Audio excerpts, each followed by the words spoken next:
नमस्कार दोस्तों। और इस वक्त की एक बड़ी खबर सामने आई है मुंबई से।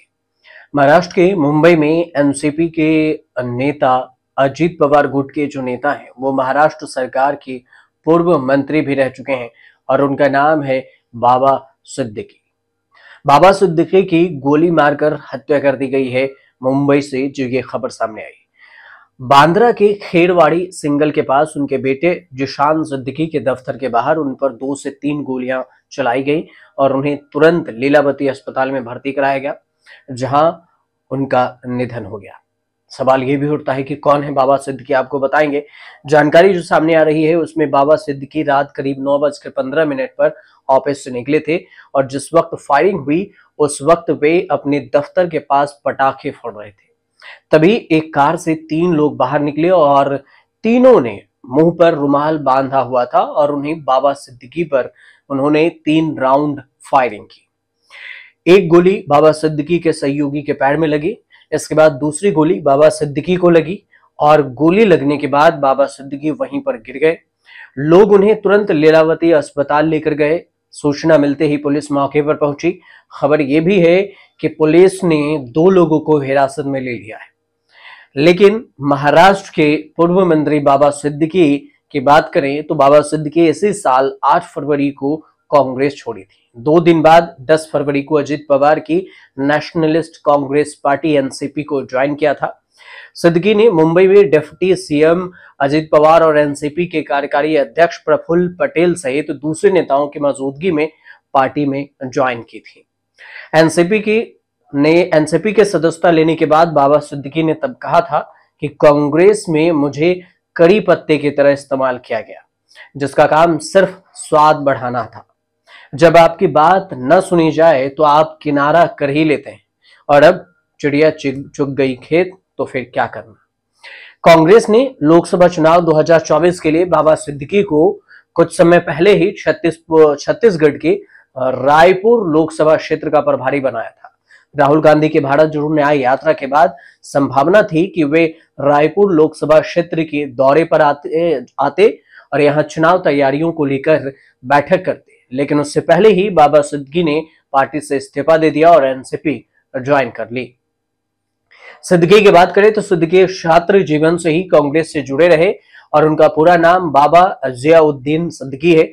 1977 में अपने छात्र जीवन में ही कांग्रेस पार्टी से जुड़े और बाबा ने मुंबई के एमएम कॉलेज से पढ़ाई की। कांग्रेस पार्टी में शामिल होने के बाद साल 1992 और 1997 में 2 बार बीएमसी नगर परिषद का चुनाव भी लड़े और चुने भी गए। इसके बाद 1999, 2004 और 2009 में 3 बार बांद्रा पश्चिम विधानसभा क्षेत्र से विधायक रहे।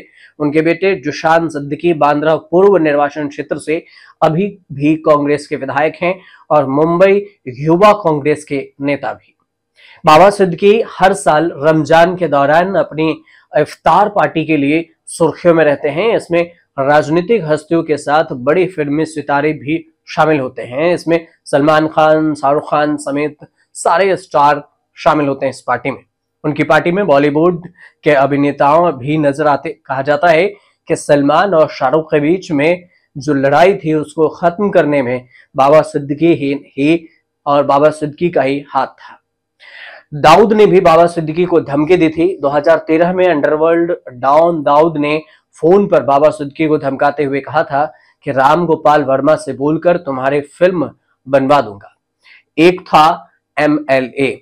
मुंबई में जमीन के एक टुकड़े को लेकर बाबा सिद्दीकी और दाऊद के करीबी माने जाने वाले अहमद लंगड़ा के बीच में विवाद हुआ था और इसके बाद धमकी मिली थी। इसके बाद छोटा शकील ने बाबा सिद्दीकी को धमकाया था वह इस मामले में हट जाए वरना अंजाम ठीक नहीं होगा। बाबा ने इसकी शिकायत मुंबई पुलिस में भी की थी और पुलिस ने मामले को गंभीरता से लेते हुए अहमद लंगड़ा को गिरफ्तार कर मकूका लगा दिया था। बाबा सिद्दीकी की राजनीतिक कर्मभूमि बांद्रा रही है। अधिकतर फिल्मी हस्तियां बांद्रा में ही रहते हैं और बॉलीवुड सितारों से उनकी दोस्ती के बारे में सब जानते हैं। वो पहली बार सुनील दत्त के संपर्क में आए थे, जिसके बाद संजय दत्त के बेहद करीबी भी हो गए थे। संजय के जरिए ही उनके सलमान खान से मुलाकात हुई थी और इसके बाद बाबा सिद्दीकी की चर्चा इफ्तार पार्टी में फिल्मी सितारों का आना जाना शुरू हो गया। सलमान और शाहरुख में पैचअप कराने के लिए भी जाने गए और इस तरह धीरे धीरे बाबा सिद्दीकी छाते चले गए। बाबा सिद्दीकी साल 2017 से प्रवर्तन निदेशालय यानी ईडी के रडार पर भी थे। ईडी ने मई 2017 में कथित झुग्गी पुनर्वास प्राधिकरण SRA घोटाले के संबंध में कांग्रेस नेता बाबा सिद्दीकी और अन्य विभिन्न ठिकानों पर तलाशी ली थी और मनी लॉन्ड्रिंग के मामले भी ईडी ने साल 2018 में उनकी करीब 462 करोड़ की संपत्ति अटैच की थी। मुंबई के बांद्रा स्थित जमात-ए-जहूरियत मलिन बस्ती के पुनरावास परियोजना में फर्जीवाड़ा का मामला सामने आया था जब वो कांग्रेस के नेता थे। अब अगर मुंबई में क्राइम रिकॉर्ड की बात कर ले कि कितना क्राइम रिकॉर्ड है, तो हत्या के मामले में सबसे पहला नंबर यूपी का आता है 3491 नंबर, बिहार का 2930, महाराष्ट्र का 2295, मध्य प्रदेश का 1978 और राजस्थान का 1834। एनसीआरबी की जो रिपोर्ट है 2023 की लेटेस्ट रिपोर्ट ये कहती है कि अपराध के मामले में दिल्ली के बाद मुंबई दूसरे नंबर पर है। एनसीआरबी ने 2022 में हुए देश भर में घटी आपराधिक घटनाओं पर आधारित एक आंकड़े जारी की थी, जिसमें यह बताया गया था कि कुल 58,24,946 अपराध रिकॉर्ड किए गए, जिनमें आईपीसी के तहत 35,61,379 अपराध और राज्य के विशेष कानूनों के तहत 22,63,364 अपराध शामिल है। हालांकि 2021 की तुलना में 2022 में 4.5% अपराध बढ़े और इनमें पूरे देश में उत्तर प्रदेश पहला, महाराष्ट्र दूसरा और मध्य प्रदेश तीसरे नंबर पर है। फिलहाल आपको जानकारी अच्छी लगी हो तो चैनल को सब्सक्राइब कर लीजिएगा और शेयर भी जरूर कर दीजिएगा।